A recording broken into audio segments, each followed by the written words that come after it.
I just saw you came back from Mexico, Cabo, with your mother. I was supposed to go with a man, like my ex-boyfriend. I was supposed to go with him. And then a week and a half ago, he like randomly texted me and was like, so actually, we're not going to go to Mexico together anymore. I don't want to date you. Not now, not in 1 year, not in 5 years. Wait. I was like, okay, I saw that on your TikTok and I thought that was from high school. Like, I thought it was actually from a text from high school. It was a recent one? Oh, this was like a boyfriend that I've had like off and on for like 2 years, but like we really haven't been together. More recently, we haven't been together. But we like stay in contact, and I got him to like, he come to a vacation with me, and then he canceled. So then I was like, hey mom, like, are you busy, girl?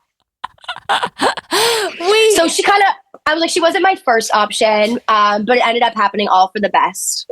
No, I love that for you. I mean, at least you still went, you know? At least I still went. I got to do it. It was fun, but I'm so happy to be home now that I'm like, I know. Every time I leave, the best part is actually coming home. I know. I feel that. Like, I can only do like 2 or 3 days, especially because I'm so busy right now that like, I like my momentum.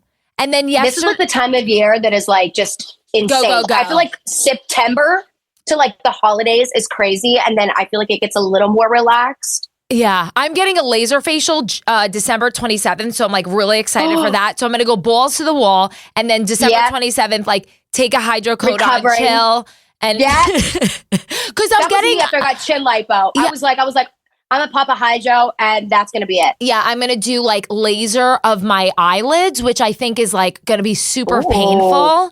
But yeah, it's like I'm 30. I'm getting married, so I want to look good. You also like pain. Okay. I also like pain. Yeah. It makes you feel something. You know what I mean? Because I feel like that's that. Like when I got my like most recent surgery, I was like, I feel like I'm more so doing this just to like feel something. I know it's psychotic, but I love it. You know? Okay, wait. I do too. Let me. I don't know what's happening. Let me flip my hair. No, we're back, baby. We are back. And I'm so excited. I'm so excited to have you on the podcast today. I feel like my brain is going... I'm excited to be here. My brain is going 3 miles. No, not 3 miles. That's so slow.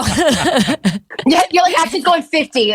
Amp that bitch up. It's going 50 miles per hour. I am so excited to have you on. One, because I started watching your podcast yesterday and I was like, my brain and her brain are so similar. And plus, I saw...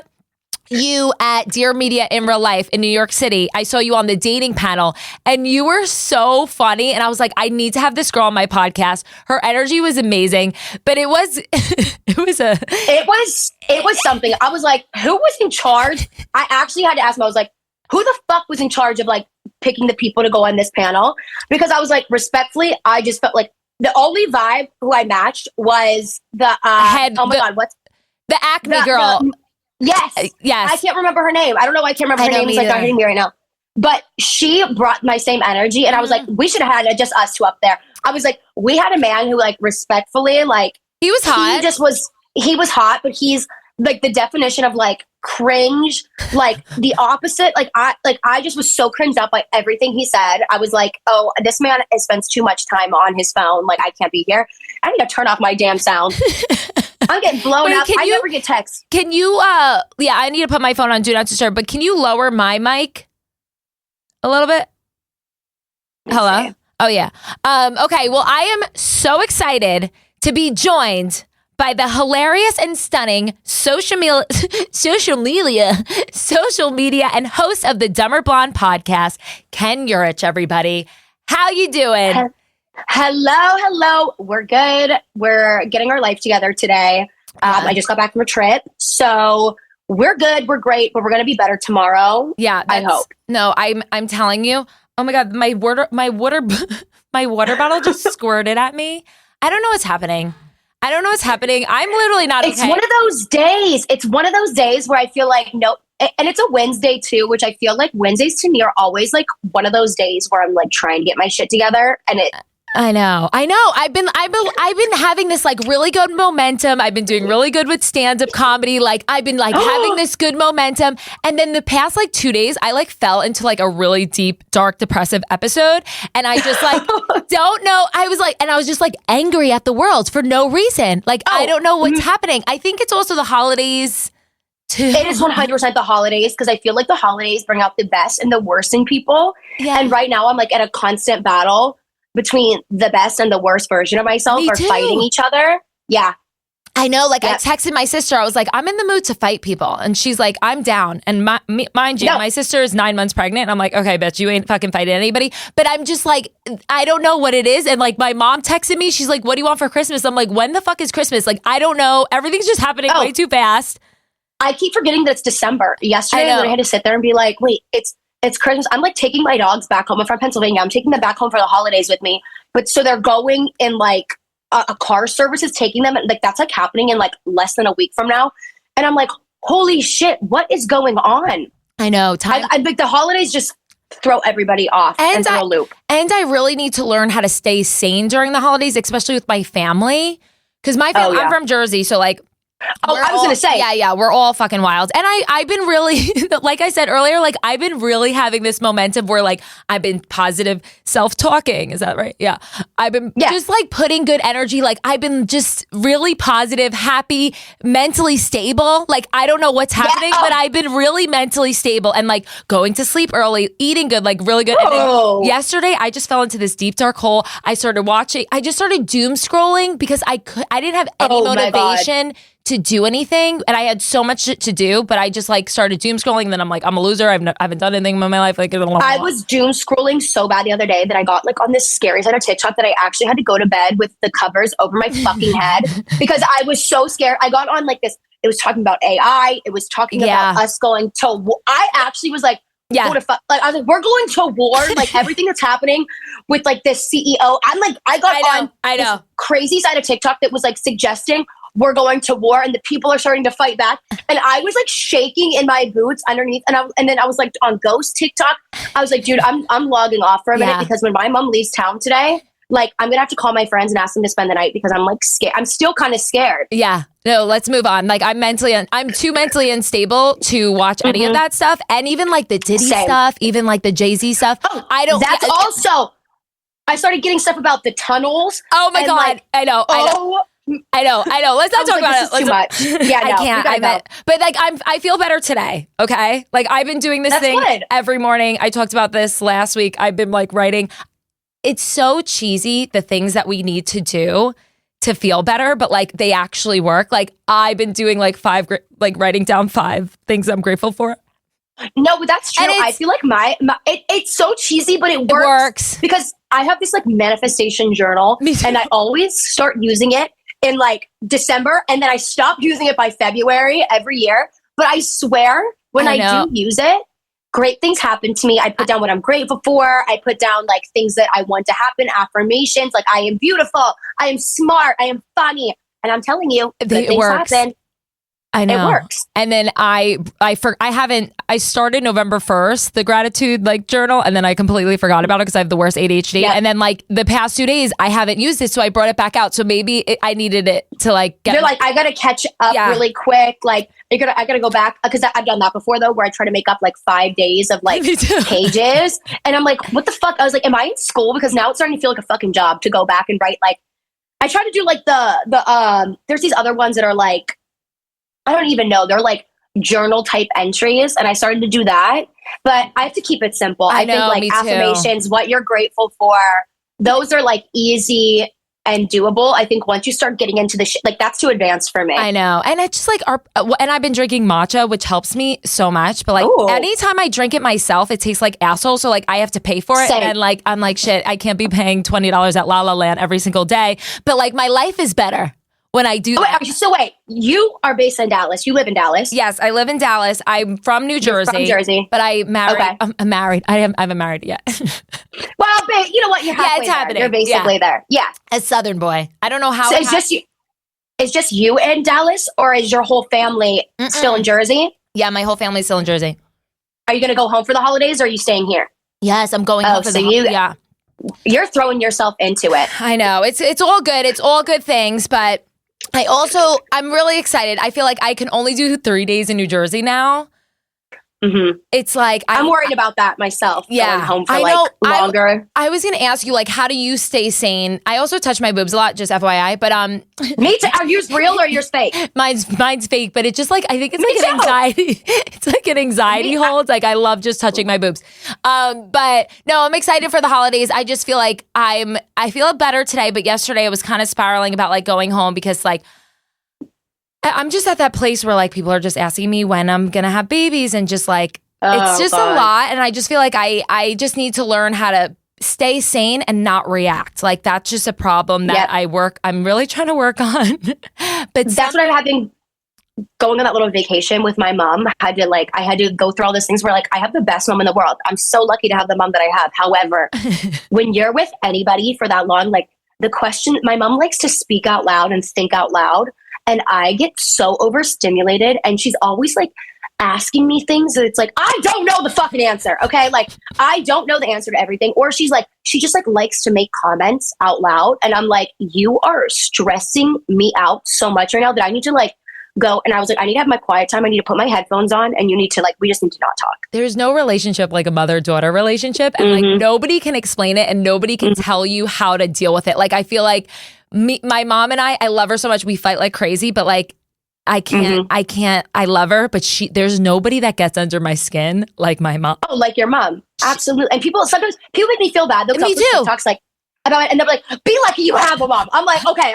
Yeah. Like I was never not lucky that I had a mom. I was never trying to say, oh my God, my life would be better without but like people get very sensitive about those things. So it's like, it's like, I love my mom. I love my mom. I don't know what I would do without my mom. However, sometimes it's like, yeah, my mom does be pissing me off more than anybody else. No. And that's just how it is. Yeah. Like my mom. And I know karma is coming my way. Like I'm scared to have a kid, and I'm scared for it to be a daughter, because I know I have so much karma coming my way from like how I treated my mom as a teenager, that like if I get pregnant and find out I have a girl. But then I also was like, I hang out around a lot of gay men that I also think that something that could even one up that would be having a son who ends up gay, and he would drag me to filth every single day. Like I wouldn't be prepared for that, because that would even be, my karma would be tenfold with that. Okay. He'd be like, you look disgusting today. And I'd be like, oh my God. No, I know. I always say how I'm morphing into my mom, and like I'm looking like my mom, and I'm like, what's happening? And like she's like, Alexis, I'm hot. I'm like, what? Okay, never mind. But also you have a gay best friend named Ford, and like I low-key, I'm obsessed with him. And he's when I tell you, nobody has a personality like that man. And we got in a fight yesterday because he pissed me off so bad. And I literally almost like blocked him because I was so mad at him. And today he came over to my house this morning, and I was like, I actually hate that you were the most lovable person I've ever met in my entire life. Like everything about him, it's like, even if he makes me mad, he just like has this energy when he walks in a room that like has people falling to their knees. No, but there's nothing like a good gay. Like I feel like my life is better when I have a good gay best friend. Oh, like my life, I'm 100%. Always thriving. And my makeup artist is one of my like gay best friends, and like I low key just get my makeup done just to hang out with him. Oh, no, I'm like, literally my first, well, I guess it was like technically my second assistant was this guy Trent, and he literally at first I just like hired him to be my assistant, and then he ended up becoming my best friend in the entire world. And then I was like, every day I would like look at him and I'm like, am I just like paying you to hang out with me at this point? Like that's what this is kind of turned into. Like this is the best. But then working with your friends like on that day-to-day thing is never good. I know. I know. That's I know. But I feel like glam is perfect though. Yeah, because like you see them just enough that it's like being like Trent and me where like it came to the point where we were like, okay, we either have to just like we just either have to like work with each other, or we have to just like stop working with each other and become best friends. And we ended up being best friends. And I was like, because there's no way we can continue on this cycle, because like it's just so hard to like, especially when you're spending every single day, every waking hour with someone like that. It's like, where the fuck do we stand? Yeah. Hey, get over here. Sorry, I got like 10 animals in my house at one time. There's dogs. There's dogs. There's fucking cats. It's like, it is a damn nightmare in here sometimes. It's like my heaven, but also like my piece of heaven is also some people's nightmare. Yeah. For sure. Like with all of these animals running around. But no, yes. So we only live in Austin. So. Okay. So I'm coming because comedy is a big deal in Austin. So I need to come. Okay. I used to date a comedy boy, but like not like not like a pop-in comedy boy. Like he's been on Kill Tony a couple times. He's like working on he's getting there. You know what I mean? Yeah. He's putting in his work. Okay, I love that for you. But yeah, we'll make a date. I'm so excited because I feel like I was watching you on YouTube last night and I felt like when you and Ford got your lipos. So we got it same day, day apart, but like we were healing together. I was like, I need to be a part of this friendship. But okay, Kennedy, do you like Ken or Kennedy? Honestly, whatever. I feel like I wish I would have thought about like my usernames were, because now it's like a problem. I feel like people are always like, what do you go by? I'm like, I actually don't know. I have I guess like honestly, whatever's easiest. Okay, well, Kennedy, why are you literally not okay today? Today I'm not okay because I just got back from a trip. I'm stressed the fuck out because of the holidays. I feel like there's so much to do, but so little time. I have to unpack. I have to repack. I have to make sure like just my house needs to be like clean. There is so many little things that it's like, I guess it's a blessing in one way. Yeah, you know, it's like, I feel like every time, like we're trying to be, every time I'm not okay, it's almost like a good thing because it's like, I also think I thrive in chaos, which I feel like you could probably relate to that like, our brains move too fast to like when things are slow. It's like I don't know what to do with myself. That's when I noticed my life like not being. Yeah, no, that's what I did yesterday. I tried to have like an off day, and I just like was like I can't. Like I was like, I'm a loser. What are you doing with your life? Like get your ass up. Like I don't know. I couldn't. The spiraling that comes along, like I'll have one thing set me off, and then next thing you know, I'm like, I'm a loser. What are you doing with your life? Do you even have a fucking job? TikTok's getting banned. What are you doing, girl? You're not even going to be able to get a fucking job flipping burgers because of your online presence. And like, I always say I want to be a school teacher, but I'm like, I don't think they'd let me within 50 feet of a school. Like, I don't have an education to be a teacher. That as well. You know, that on top of everything else. No, I just got lost. I had a brain fart, and I'm experiencing a lot of brain fog, and I don't know what's like. I go upstairs to like look for something, and then I'm like, where the hell did it's getting so bad. I think it's from doom scrolling. Well, definitely doom scrolling has like I have no like attention span, but I always say that like how my brain works is like I will be dead set on whatever I'm talking about and be really into it, and then all of a sudden it's literally just like the plug that connects everything, the fuse just goes out, and I will be mid talking to someone telling a story in detail, and then all of a sudden I get this look on my face like everything just got rebooted, and people are like, wait, what? And I'm like, I actually have no idea what I was saying. Or I'll say something like, I'll be mid-story and be like, oh, and then she said da-da-da-da, and then I go, wait a minute, I have to stop myself and go, nobody ever said that. Like that was a demon that took over my body. They just made up a lie to you, and now I have to retract my statement like an idiot because my mind just went on autopilot and started speaking, and I'm like, that never happened. No, like I'll like completely disassociate when somebody's talking, and it's so bad, and I want to listen so bad. I just did a riffing mic where like you go on stage in front of a crowd, you pull out like random things, and I was like talking about conspiracy theories, and I was like to the audience, like, anybody have a conspiracy theory? This lady gave me a whole explanation. I had no you're looking at her. You're like, I completely disassociated in front of this entire crowd, and I was like, I can't tell you one thing she said. Like, and I was like, oh my God, this is like going to be my life now. Like, I need to get my brain like on because this lady. And then I just said, oh, sorry, I took a weed gummy last night, and then that got the crowd laughing. But like, I was, you're like good, bring it back. But I couldn't comprehend. How long have you been doing comedy? Like 7 months. 8 months. Okay. Yeah. Do you like it so far? Like, do you like see yourself doing it? I really do love it. I think I'm getting, for the first 6 months, I would like almost have a panic attack every single time I would go on stage. And then I got beta blockers, and then I was like, okay, I can't be doing this every night. Like, so yeah, like, this is fine. Yeah. And now I like got over the hump, and now like I'm actually enjoying it. But the first like 6 months, I was not okay. Like I was going to say, was it like you really, would you panicking there and like, yes. And I bombed so many times, but it's so fun. It's so fun. But I feel like that's what happened. You kind of have to. You have to. From when I talked to that boy, he was like, listen, you just have to go up there, and sometimes you're going to bomb. And that's why you just go. Do you do a lot of open mics? Yeah. So I do it like 3 times a week. Yeah. Because that's the thing. Everyone that I know who does comedy, like, it's your life. It's like you actively go and have to do. And also, I just don't think I have motivation like that. Because like they put in, it is something people put in the fucking work for comedy. It's not just like you go up there and they're like, oh, whatever. Like people actively are doing it a couple times a week. I know. And then like I'm taking classes to learn how to write. And then like I took a class last night. They were like, you have to read more. Like, and I was like, okay, I'll try. Oh, and then you're like, yeah, I know. fuck. You're like, actually, this ain't the job for me. No, I know. This ain't No, it. but I'm so committed. I'm like, I have nothing else going for me. Like, what else can I feel like all I have is this comedy thing. And I'm like, if all it's your baby. Yeah, it's my baby. I think I just got to push through. But yeah, I love it. And next time I come to Austin, I gotta. No, you 100% have to. You should do an open mic because I would like to come in and sit on it and I can learn. I can sit and learn. Yeah, but it's scary because I fucking disassociate all the time, and I'm like, what the hell am I doing? But I think I have a quick. It's just you're quick. You're witty. You're witty. Yes. If I read more, I'll be ready. And then like you have to like learn how to write, and like that's just because you have to write your own material, and just like writing is like I haven't. But I'm doing it. I'm fucking doing it, Ken, and that's just gonna be. And that's all that matters. Yeah, because that's how many people wish they could do. Like I think just getting on stage in general. Yeah, is one of those things that I would say like 90% of people couldn't even do in the first place. And I feel like that's the hardest part is just getting up on stage. And then after that, things just, I feel like, come easier to you. Hey, knock it off. Knock it off. I'm like, dude, these girls, they're going to be the death of me. We have a special podcast guest. What's the name? Oh, this is Ma. This is Lil Ma, but earlier it was Mabel. Oh, damn. I'm like, you have I got 3 cats too on top of that. Oh.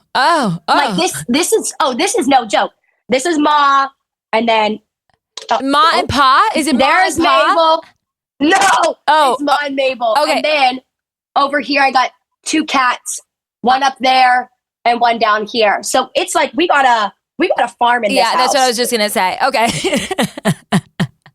I can't even have any responsibility right now. Like I had a dog for a day and I gave it back, but I'm okay. Anyways, so your life basically flipped upside down overnight due to social media. So like, can you explain how that went down? And I really want to know like your advice for anybody that wants to start out with social media, or for me, like learning how to build that community that you have, because you have such a good community that follow you and love you. And I just want to know how you were able to kind of obtain that. Is that the right word? Yeah. I think. Look at me reading. Well, I'm reading. I know. You're doing your fucking reading. I need to catch up with that because I'm scared you're going to use a word on me now that I'm not going to know. And I'm going to be like, oh shit. I'm going to have to Google it. I'm like, no, but yeah, it definitely happened very quickly. Like, I was posting and then all of a sudden I feel like some videos picked up traction, but I didn't really gain a following from it. And then overnight, essentially, I feel like one of my videos, I had called out somebody for calling me a catfish. And that video really took me from like 20,000 followers to like 80,000 followers overnight. And then I just feel like that is what grew like wildfire kind of. And then I just was growing so much each month. And then fast forward a year later is when it became like my full-time job, which that was so unexpected because I was like going to school. I was at community college. I had to transfer to a 4-year university. I was like, oh my God, like I need to make money from this because I wasn't making money from it. Yeah. And then I got a manager, and then overnight it was like, oh no, this is your job. So I dropped out of school. A couple months later, I moved to Austin, Texas, and I've kind of been doing it ever since. And I think the biggest thing that I learned through all of it is number one, and I think you have to have the right people on your side. You know, I think people can be so like giddy about like management, whatever. You just want to kind of jump into the first thing that comes upon you. Don't jump in or do jump in. I think as far as it comes to management, like no, I got really lucky. I just jumped into having no idea what I was doing. Yeah. But now I know that I did have the right people around me, but I know a lot of people that don't have the right people around them that kind of get themselves in these positions where they sign up for the dream. And the thing is, my manager never gave me the dream. Any management that I've ever it was kind of like, listen, we're going to work together. We're going to see what we can do. Yeah. I think the second someone starts selling you this dream of this is going to happen and we can do this and do that, that's kind of a red flag. Mm-hmm. I feel like for anybody who's trying to get into the social media thing and like it gets to the point where you get management. Also, I think you kind of need to build your own thing before you get into like having management. Yeah. You know, it's like, I think the best part about having management and stuff like that is to be like, oh, I already got myself this far. I put in all the groundwork. Now we're going to come together as a team and you're just going to improve it and tweak it and you're going to be able to sell me easier, but you have to do all the building and all the groundwork yourself. But like, I think having the right people around me definitely made a huge difference. And she kind of always instilled this thing in me from like the time that I started that, you know, yes, you can always make a quick buck doing things, But longevity is what's really important in this industry. And that's something that a lot of people overlook because they see the dollar signs and they're just like, give me all the money. And then you don't realize, but you're actually hurting your brand in the long run by doing these things. And I mean, don't get me wrong, I've done a lot of things that probably now, like at the beginning of having a management, we would never do again. Yeah. It's kind of a learning lesson. Mm-hmm. But there's also, I think saying no is something that I found was super important and that really was beneficial to me at the end of the day. Like I could be making more money, but guess what? At the end of the day, could I be making more in the long run? How is it affecting me? Mm-hmm. And community, like she always preached, like, it doesn't matter how many followers you have. It's about the people that are consistently there, consistently watching, that like feel like they know you and want to be a part of what you have going on. So I think that was also good at making myself not compare myself as much to others, because there are you're doing amazing. See, because, and then I'll get on myself and be like, oh my God, what am I doing? I'm a loser. And then I'm like, girl, first of all, like, you need to, like, comparison really is the thief of joy. Is that what is that what the phrase is? Right? No, look at us. We are smart fucking bitches, okay? Like, people are so mad I don't even got a degree and I know this shit. Seriously. No, I went to college for sociology. I don't even know what that means. Okay, anyways, keep going. Did you graduate? Yes, I graduated, but... Well, you're ahead of me on that one. But I think that I think the biggest thing is, like, I know it's so cheesy and everybody says it, but I cannot, like, instill this enough in people. You have to be yourself. Like, you're a personality person. As soon as I got on this call with you, I was like, oh, you're a personality girl. Someone like you. And if you can take that and you can, like, be able to, like, show people, like, I can tell you have an easy time showing people, like, hey, I have a personality. I have this. I think, can thrive on social media. Yeah. It's the people, I think, that they want to do, like, the copy and paste or, like, the beige Amazon storefront people. You are never going to be successful without being yourself and showing your true identity. And even, like, you can sit and people are so over the act of an influencer and, like, curated content. This. Yeah, like, it doesn't work like it once did. It doesn't work like it once did. You have to be yourself, and people want to follow real people. Mm-hmm. No, I love that. You know what I mean? Yeah, no, I completely agree. Like, when you first started, like, what was your content like? You were just showing your life, like your day to day? Because I feel like I did not thrive during COVID. Like, I was not okay. I was, like, not okay for the past 3 years. Like, after COVID, I was so socially weird because I think I thrive with interaction. Same. So during COVID, I was, like, not okay. I feel like I almost thrived off of COVID just because I was someone who I feel like I always have, like, a lot of energy, whatever. So I kind of all just put that into my phone. I know. And and I always say, like, I got so lucky. Like, I don't think I could build what I built again. I don't think I could. It was the right time. It was the right place. And I think now, like, I just think the social media world is constantly changing. Yeah. And, like, what people want from people is constantly changing. Cause, like, when I first started, I feel like I was just brutally honest and I was myself, and that was great. But then also you hit a point where people are like, how much is too much? Yeah. How much oversharing is too much oversharing? And I started when I was 19. And so I think finding those boundaries along the way, also everything's so shiny. When you first start, you're like, oh, I'll just keep on exposing my life because people are loving it and I'm benefiting from it. And, like, what can go wrong? And then, I feel like your morals start to come into play. The older you get, the more your brain starts to fucking develop. You're like, oh, yeah, how much can I overshare without it affecting other people poorly? And I think that's where I'm trying to learn my boundaries now. Because I think for a long time, I realized that, oversharing actually only it gives people more ammo to use against me. Yeah. And then at one point I was like, I just don't want to bother anybody.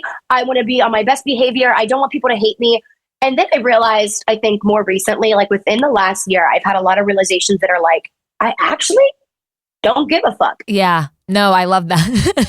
Like I don't know how to, all I do is overshare. Like, that's all I do. No, same. Well, I do it to people in real life. And then I feel like somehow, like, I always did that. Like, when I meet people, I feel like I always want to make them feel comfortable. Same. Like, I'm never that bitch who, like, I don't want people to feel like they can't be themselves around me. So I overshare because I think that's one thing that makes people feel safe. And then it ends up being like, oh, was that too much? Like, yeah. I walk away like, I know. And then I'm like, what? Like, they probably know this about me. And then, like, sometimes I text them, like, like, if I overshare, I'm like, oh my God, I'm so sorry. Same. And then I text them, oh my God, I'm so sorry. Like, I apologize. Been there, done that, where I have to apologize. I've literally overshared so much, and then I text them like, and then I overthink. It's a whole game. But I wouldn't want to be anything else. Like, I love being an oversharer.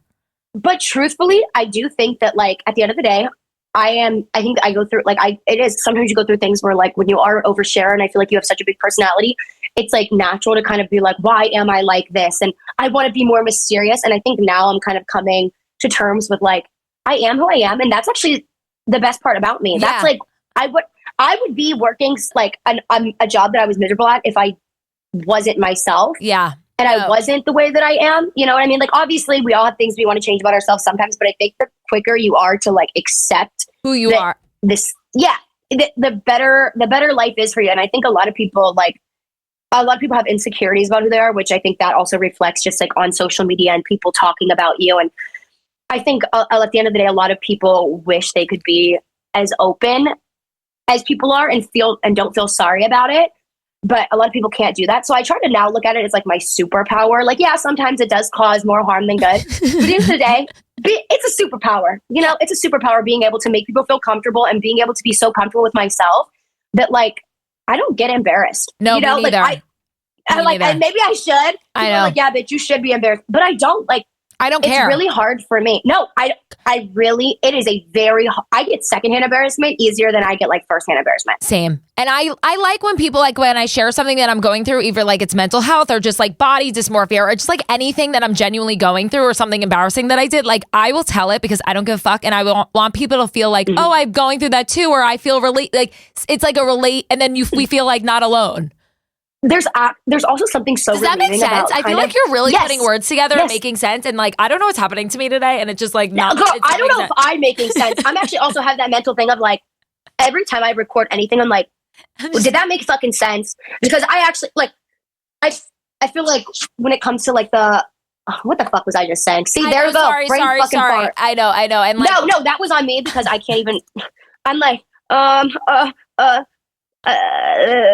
uno momento. Like, I want to rip my fucking hair out. Like, I hate washing my hair, and it just like looks like dick today. So that's why I put mine back and put the glasses on to, like, hide my identity today because I was not feeling myself. So I was like, you know what? Yeah, it's gonna. This will be good. Honestly, this will be fine. Good. Okay, wait. Oh, but there's something relieving about putting. If I'm the one who's always, because I saw this, like, TikTok that kind of was like, oh, that explains my mindset. Like, nobody can blackmail me or hold anything above my head. When I love the fact that I would rather be the first person to tell you that I do, you know, because I'm not a perfect person. And that's the thing. I've never tried to act like, oh, I'm this perfect influencer that lives this perfect life and da-da-da-da. There's something that's so relieving about that I just get to be myself. Mm-hmm. And that's it. Because there's so many people, I think, especially people who started social media during the time of, like, when it wasn't as easy to be yourself, that are still stuck in this place of, like, it's this weird limbo. And I don't ever have to, I guess, do that, or I don't have to be like, oh, is this too much, or is what, like, I say everything I think about myself and I put it all out there, and then, you know what, people can judge that, but I'd much rather you get I'd rather you be hearing everything from me and seeing it from me firsthand than to be, like, digging up things on me, I guess. I don't know. Yeah, no, you're an open book. So, like, anybody, like, you share everything. So if anybody can try to hold against you, like, they can't because you already said it, you know? And it's like, I've accepted it. Like, the thing, I think also, like, when you speak these things out loud, you're accepting it. I'm accepting that I'm not a perfect person and that I'm fucking annoying and that I overshare. And I can understand why people don't like me. You know what I mean? Yeah. Like, these are things that I feel like when you speak them out loud, it just makes you feel more comfortable with it and be like, okay, it is what it is. And your content is not for everybody, and that's okay. Like, that's how I feel about okay. And that's how I feel about comedy. Like, I have a good mindset going in, like, where not everybody's gonna think I'm funny, and, like, that's okay. And, like, you just gotta find your community and whoever, like, you know, and that's the people that get it, and the people that don't, like, I feel like sometimes I feel like anytime I do, like, interview type things, I feel like I'll get questions that are like, oh my God, like, how hard was it to, like, talk about mental health, or, like, they frame questions in a way that's like, oh, that was probably so hard. And I'm like, well, for me, it actually wasn't, because this is just who I've always been. I've always been someone who just speaks my mind. And I guess I'm lucky in that way that it never has been a struggle. You know, I think people always look at that and are like, oh my God, can you tell us more about that? And I'm like, well, actually, there's nothing else to say. Like, I actually don't think twice before I fucking open my mouth. And you know what? It gets me into trouble. It absolutely gets me into trouble, but also it is what it is. Yeah, it is what it is. What it is. No. Hold on. Let me, uno momento. No, that was a problem with me, like with the longevity thing with social media. Like when I got off The Bachelor, I fucking said yes to every single paid ad, but social media was so different back then. Like it was like the link and the ad and the code, and it was just like only stories. Oh like, my God. It was a whole thing, and like dildo companies were paying me like thousands of dollars to send dildos. And I was like, fuck yeah. And I just was like so excited to like leave Jersey. So I was like, I will get any money to leave and go to LA. Like I just wanted to live a crazy wild life.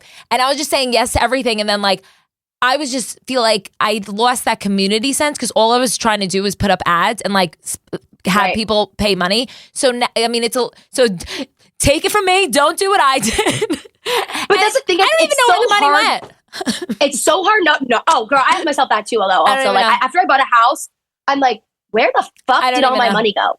Yeah. Like I'm like, I was like, I felt like I was like doing really great, and I still feel like I'm doing good. And then I'm like, hold up. Yeah. I feel, and sometimes people talk like when I feel like when I get certain hate comments, they act like I'm fucking Bill Gates, and I'm like, wait, hold up. I think you have a big misunderstanding of like what type of money I'm making. Like, I'm doing good for like a 24-year-old girl who's single. However, I feel like sometimes people think that I'm going to solve world hunger, and I'm like, girl, I ain't making that type of money. You got the wrong bitch if you think that. Like, I don't know. Me buying a Gucci bag, I'm sorry if I put you guys under the wrong impression, but I don't got it like that. No, but that's what I did too. Like I was like rolling in the dough. I like bought a Gucci bag. Like who the hell did I think? And I thought that it was going to be longevity, but that wasn't the case. So I was just like, fuck, like where'd I put all my money? Then like I started a business. I mean, I started a business from the money. I paid off my student loans.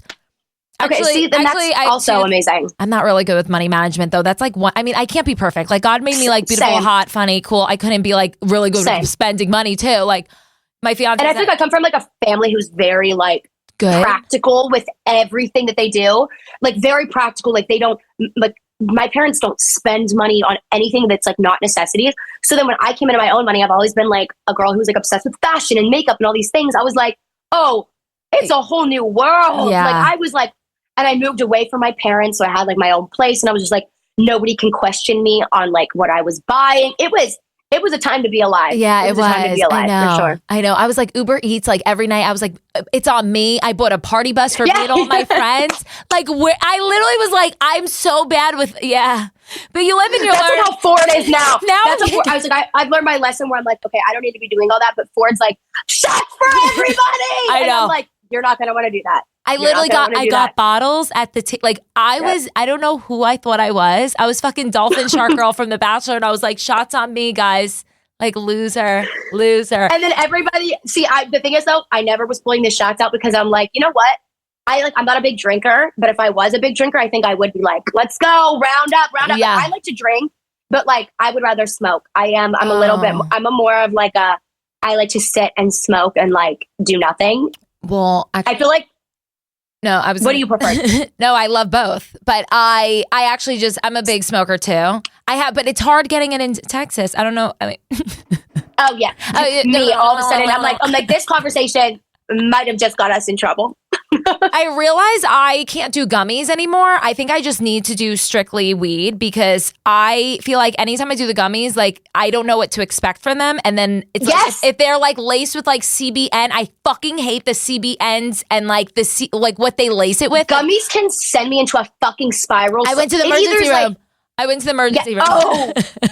Wait, were you like having anxiety? I thought I was having a heart attack, but it's fine. Like, I just had to pay $12,000. It happens to the best of us. Yeah, but you're like no big deal. It was just a little health scare. It was just a dildo ad. It was just a dildo ad. It was just one dildo ad. We got it all figured out. Like I remember literally when I first started social media, I had two different like a main manager and like another girl who just kind of helped with side quests, and she was like kept on getting me all these like vibrator deals.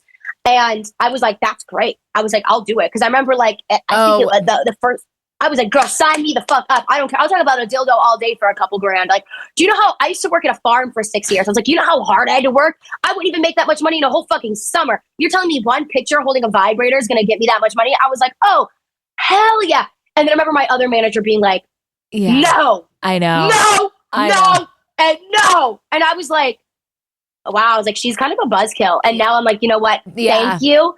But at the time I was like, this is fucked up because I was just trying to get my bag. And it ended up being my favorite vibrator either anyways. So I was like, wait, this actually was like the brand deal. It was useful. It's what I use. I stand by it. But I was like, you know what? Maybe I get it. And the holding of she was like, that's just not tasteful. Like the pictures of people just holding the dildo. And I was like, oh, okay, well. I know, but I was willing to. I know. They do. They pay so much money. They do pay money. And I tried to like make it funny and I like pretended I dressed up as Mrs. Claus during the holidays and I was like, Santa's ain't giving me nothing this season, like this holiday season, so I need this, like, you know? And then I actually tried to use it like as Alexis and I got it stuck in my vagina, but that's another story. And then I also tried to- You're like, oh, you're like, just kidding. Actually, you're taking the post and you're like, guys, we actually might need to remove that post because. But, and I'm not really a big dildo girl. Like, I'm not. Like, I don't know. No, I've never owned a dildo. Yeah, me neither. Before. My mom, I used to find them in my mom's drawers, like as a little girl. That would and I would be like, traumatizing. yeah, so like, I think I just have a weird relationship with the dildo. And like, I remember, yeah, my mom, anyways, so. You're like, actually, before I start spreading that, you know what, Mom, I'm actually sorry. I'm going to I'm trying to be good. Yeah, I know. I love because we love our moms. We love our moms. Okay, are you ready for some rapid fire questions? Oh, I'm ready for it. Okay, Kennedy, what is a fun fact about yourself? I think a fun fact about me is like, although I feel like I'm good at socializing and I feed off people's energy and I can like, I have such an easy time speaking to people. I actually prefer to be like in a dark room alone. You know what I mean? Like, I think that's where I have to like go and recharge for a super long time in order to be able to like be that person. But like, I think everyone thinks that I'm just like cracked out 24/7. But like a big thing of it is like, it's energy. If I'm sitting here with like just a friend, I'm like, let's have silent time actually. Like, we don't gotta fucking talk every 5 minutes. Like, I like to sit in silence. But when I'm with people and I'm feeding off energy, I can go like on and on and on. Yeah, I'm the same exact way. I think I'm an extroverted introvert, but I need to have like one recharge day. That's why I think I spiraled yesterday. Like I went in a deep depressive because I haven't had a day off. And then when I tried, like I couldn't. So it was just like, but I need to have a day where like I just like am not socializing because when I do socialize, I'm the one in the room that's like yapping away. Like I'm always the one that's just like same. Oh, and I feel like people kind of depend on me. Like they're like looking to me, and I'm like entertainment. I know, and then it's exhausting. I can't do this. It is. It's a full-time job. It's not easy. It's not. Like, after I go out on the weekends, I feel like I'm the.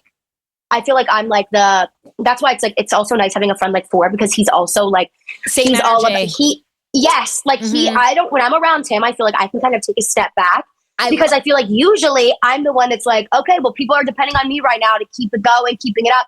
That when I come home from a night out, I'm like, oh my God, I'm fucking exhausted. Yeah, even just like talking and like socializing is it's a full-time job. It is a full-time job, and I feel like your other friends do start to depend on. Like, I have a lot of friends that are so funny in their own right and like have great personalities. But they're the ones that are kind of like, they sit there and then they wait for the perfect moment to attack. Where I'm just like the one that never shuts the fuck up. Me too. So I'm like, I need to retire sometimes, and I need to be that person that like only speaks when it's like the right time and place.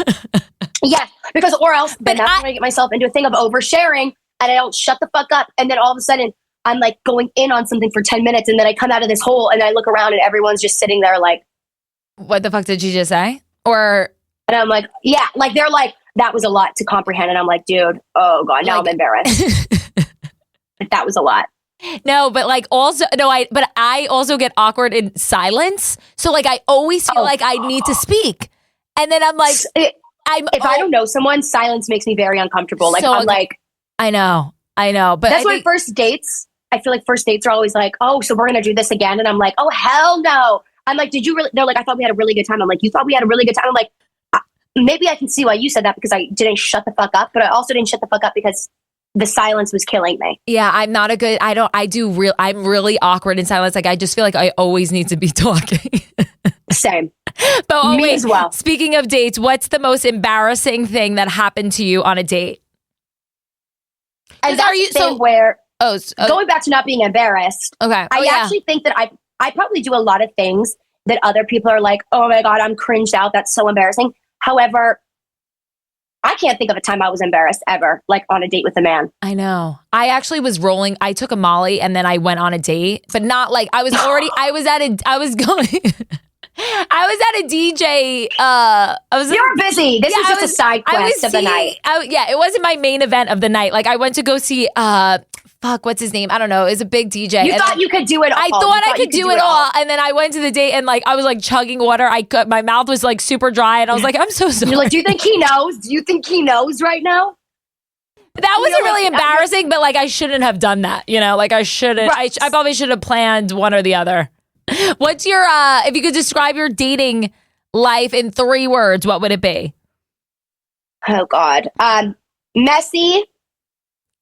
Because when I saw, sorry. I didn't mean to, I have ADHD. I apologize. No, you go because this might help me. Like when you were on the Dear Media in real life thing, you had a boyfriend and that was like a month ago or 2 months ago.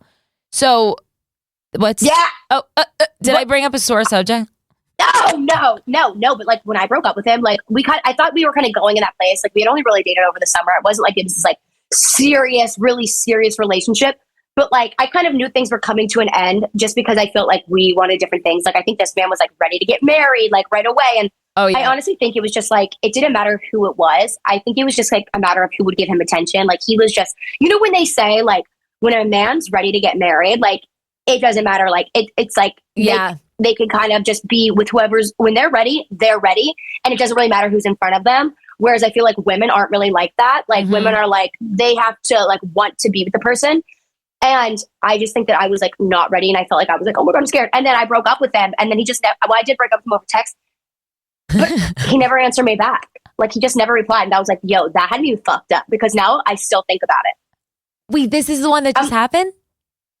Yeah. No, well, this isn't the Cabo man. The Cabo man was actually my ex-boyfriend from before that. Okay. That like, I think I was like still in love with. So like we would like text and whatever. Like, and after me and my boyfriend broke up, I was like, it's, you know what, like I said, it's messy. Yeah. Okay. Yeah. So messy, what's the second word to describe your dating life? I feel like I'm always unsure. Unsure. Like, I feel like one day I think I'm in love with someone and the next day I'm like, I have the biggest ick and I never want to see them again. But like, is that normal? Like, I feel like a lot of people feel like that. No, I mean, I'm getting the ick with my fiance, and like, I think you did the whole thing. And you're like, I'm already in deep. Yeah, it's like you just have to figure out. Nobody's gonna be perfect, you know. Like nobody's perfect. You just got to figure out who you want to overcome those icks with. And not everyone you want to overcome it with. And that's the thing. It's because it's like I do have icks with like the ex-boyfriend that I was in love with. Like he gave me a lot of icks, but guess what? I was still down for it, and that's all I'm going to say about that. Okay. And then did I already say chaotic? I would say just chaotic. So if you had to describe your dating life, it would be chaotic, messy, and unsure. Yeah. You know what? That's perfect. My thing is, I feel like I never want to date people. I always tell people like I'm a red flag. You shouldn't want to date me. Like I have a lot of things I'm unsure about.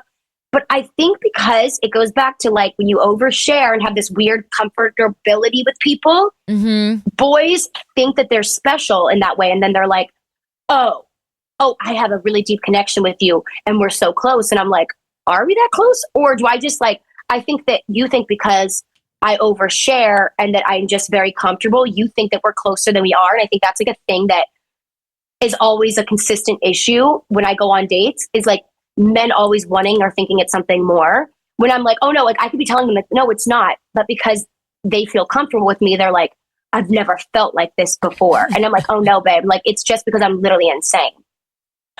That's all. That's all. No, I don't care what you think about me, right? It's like, I don't care if you like me or not. And men honestly like that more. And then when like, okay, so you have like a really large following. Do people like do any of your boyfriends get weird or they like it? Like I could see honestly, a lot of guys liking it. A lot of men, I think a lot of times like people will be like, I can't believe like my haters will be like, I can't believe a boy like fucks with her at all.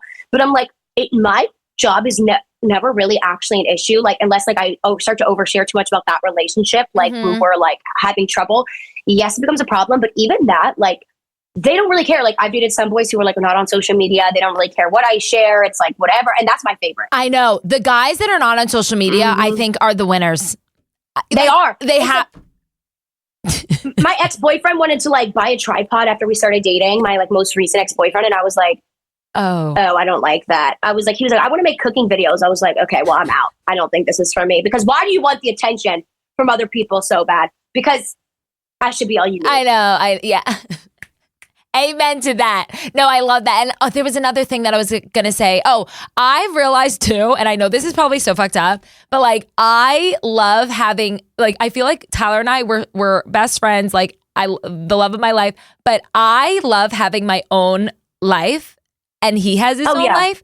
And like, we have our own hobby. Like, I feel like, and I'm the happiest I've ever been when I have my own thing going on, you know? And he like lets me do, like, he loves, his goal, I sound so annoying. He loves just seeing me happy. Like anything to make me happy.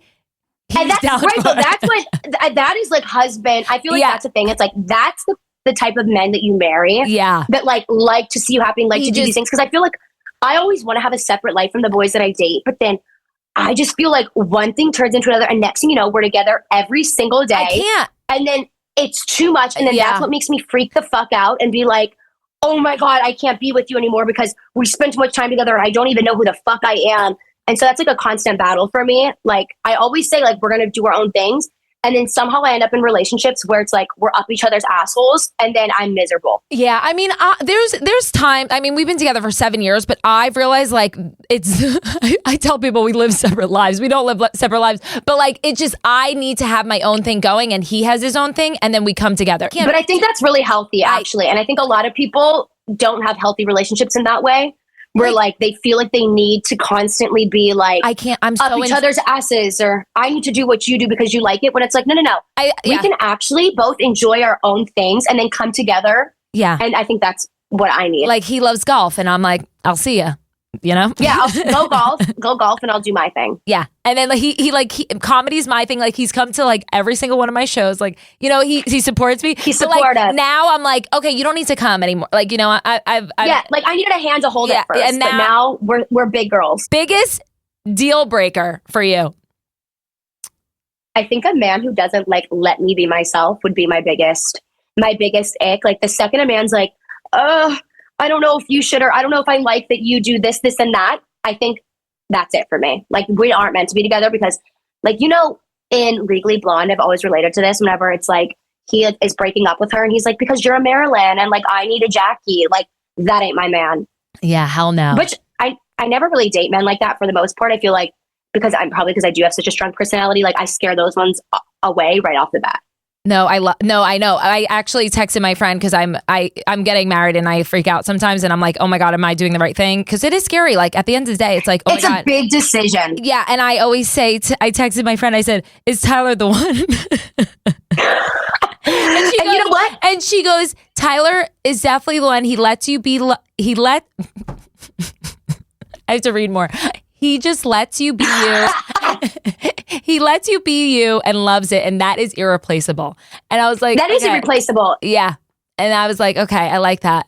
So I'm doing the right thing. This gave me all the confirmation that I needed. Yeah. And I know he is, but sometimes I just like to be dramatic and need attention and validation at all times, you know? But I feel like a lot of people have to, like, I mean, I'm the same way where it's like, I always think about that. Like if I ever have a ring on my finger, like just know that like I will probably be spiraling every couple of weeks of like, oh my God.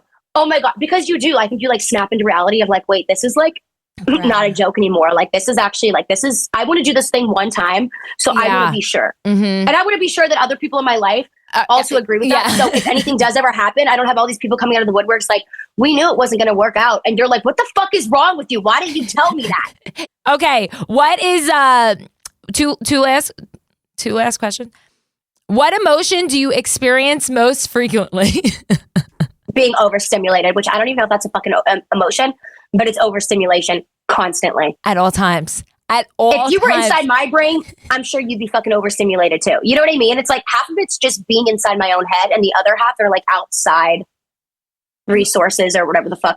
Mine recently has been anger and I haven't been an angry girl. Like, meanwhile, though, I went to a baby shower like Saturday. I had a baby shower at like 10 a.m. Then I had a baby's first birthday right after. It was like the stages of life. I was like, I don't know if I want to do this, but when you're like, this is too much. You're like all these fucking sticky ass kids too, like the snot, very overstimulated. So but the dad, the father of the baby to be, father of the baby to be, like the pregnant woman's husband, he was like, oh my God, we were talking, he was from Jersey. So we were like talking. He's like, oh, you beat up my best friend's wife.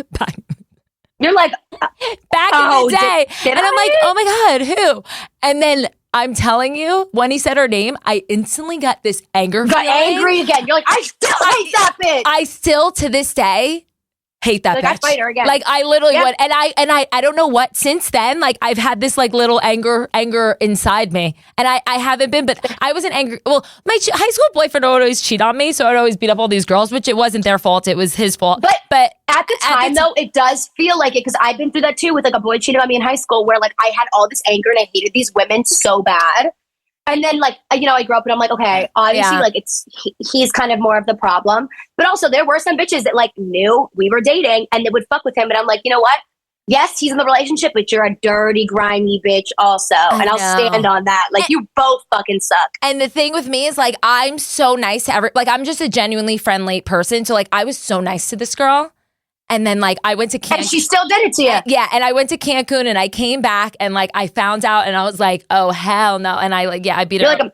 And I feel like that's how I am. I'm like, I'm so nice until you do something that crosses that line. And then I'm like, oh, now I actually will put World War III on you. Like, I don't care. I know. And I'll start it. Our solutions in Jersey were, like, throwing down. Like, we just fought. I still never got in a fight, but I want to. I think I have to, like, before I settle down for sure, like I feel like I do need to have like a good tussle with somebody. I know. It was fun back in the day. I think we were just, I mean, our hormones were all over the place. Like we didn't know who we were, like, you know, and I was just throwing down like crazy. Like, and I played sports. So like my coaches would always be like, Alexis, like. Wait, what sports? I played volleyball in college, but then I played softball. Period. Yeah. Oh, she was an athletic girl. Oh yeah, and I beat up bitch. No, I'm just kidding. But like she deserved it, but I think that simulated my anger for this week. Like I was like, oh my God, I forgot about that. And then I tried to find. It happens. And then I tried to find him on Instagram, like my ex-boyfriend, and I think he has a baby with a stripper. But anyways, okay.